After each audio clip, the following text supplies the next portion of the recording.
Okay, तो last class में हम लोगों ने स्ट्रिंग को समझा था और आज की क्लास में हम लोग पढ़ने वाले हैं constant construct in PHP. Okay, so हमको पता है कांस्टेंट क्या होता है कि कांस्टेंट वो वैल्यू होती है जिसको हम लोग मॉडिफाई नहीं कर सकते, है ना।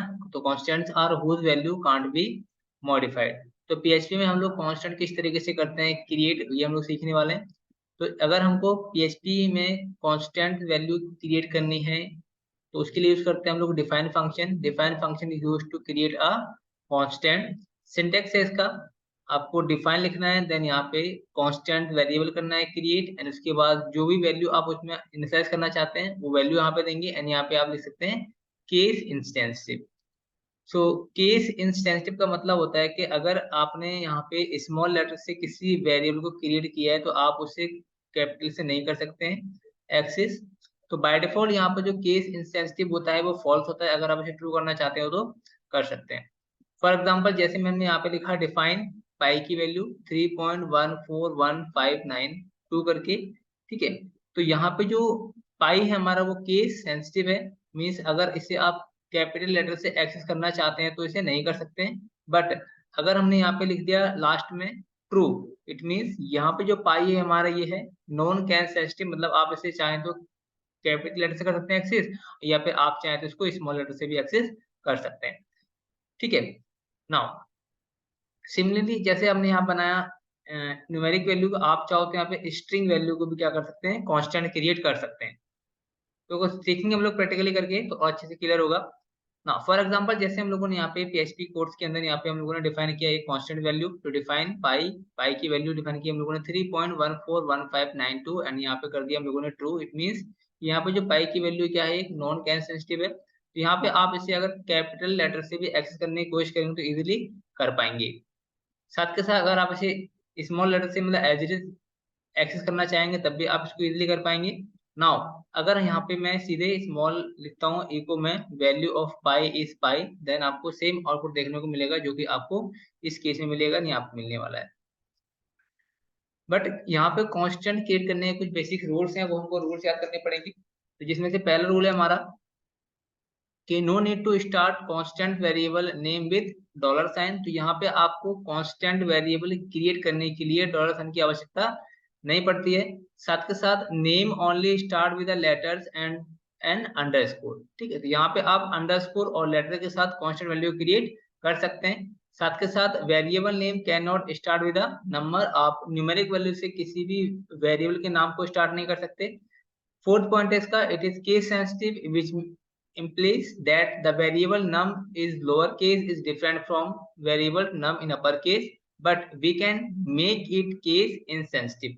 वो कैसे बनाते हैं अभी भी मैंने बताया था आप लोगों को। now next point is constants are automatically globals and can be used across the entire script। तो जो हमारा जो कांस्टेंट वेरिएबल होता है वो ग्लोबली होता है, उसको आप इनसाइड द मॉड्यूल या इनसाइड द स्क्रिप्ट आप कहीं से भी उसको एक्सेस कर सकते हैं।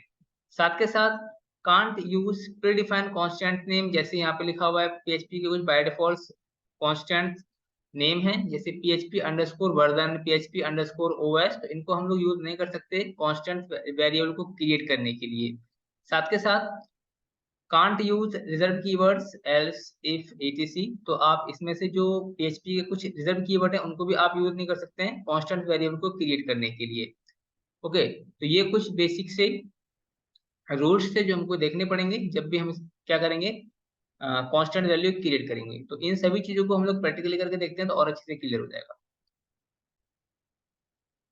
ओके, सो अब क्या करना है हमको, जो हम लोगों ने लास्ट क्लास में अपना पीएचपी का प्रोजेक्ट किया था क्रिएट, तो उसको ओपन कैसे करेंगे। सबसे पहले आपको उस लोकेशन पे जाना है जहाँ पे आपने जैम्प को इंस्टॉल किया था। तो हमने इंस्टॉल किया था सी ड्राइव में, तो सी ड्राइव में जाना है आपको, देन आपको जाना है जैम्प फोल्डर के अंदर, एंड यहाँ पे जाने के बाद आपको दिखेगा यहाँ पे एच टी डॉक्स नाम का एक फोल्डर। तो यहाँ पे जाना है आपको एच टी डॉक्स के अंदर, और उसके बाद यहाँ पे हमने बनाया था एक प्रोजेक्ट फोल्डर जिसका नाम था ब्लॉग अंडरस्कोर प्रोजेक्ट। इसको ओपन करना है, एंड यहाँ पे इस कोड को आपको ओपन कर लेना है अपने VS कोड टेक्स्ट एडिटर के अंदर। तो मैं यहाँ पे लिख रहा हूँ कोड स्पेस डॉट, जिससे क्या हो जाएगा हमारा जो करंट फोल्डर है वो हमारा VS कोड में ओपन हो जाएगा। ओके, सो यहाँ पे हम लोगों ने अपना प्रोजेक्ट को ओपन कर लिया। अब इसको रन करने के लिए भी हम लोगों ने सीखा था कि आपको ब्राउजर पे जाना है, एंड ब्राउजर पे जाने के बाद यहाँ पे आपको लिखना है local host, local host local C, local host // और उसके बाद अपना प्रोजेक्ट का नेम। तो जैसे ऐसे लिख के आप एंटर मारेंगे तो यहाँ दिखा रहा है कि कांट साइट। अच्छा, तो हमको जैम्प ओपन करना पड़ेगा, यहाँ से अपना जैम्प सर्वर ओपन कर लेते हैं। तो मे भी शायद यहाँ पे होगा, अपना जैम्प सर्वर नहीं है, तो यहाँ से ओपन कर लेते हैं इसको हम लोग। यहाँ पे सर्च करते हैं XAMP जैम्प, तो यहाँ से हमारा जैम्प कंट्रोल ओपन हो जाएगा।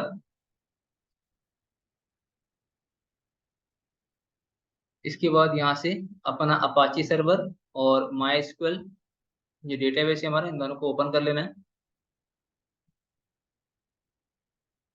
ये दिखा रहा है।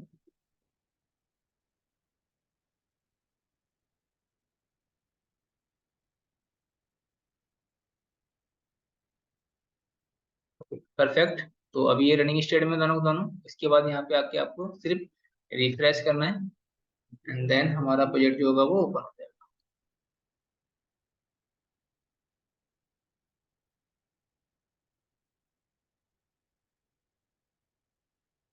कल पोस्ट पे मारते हैं इससे।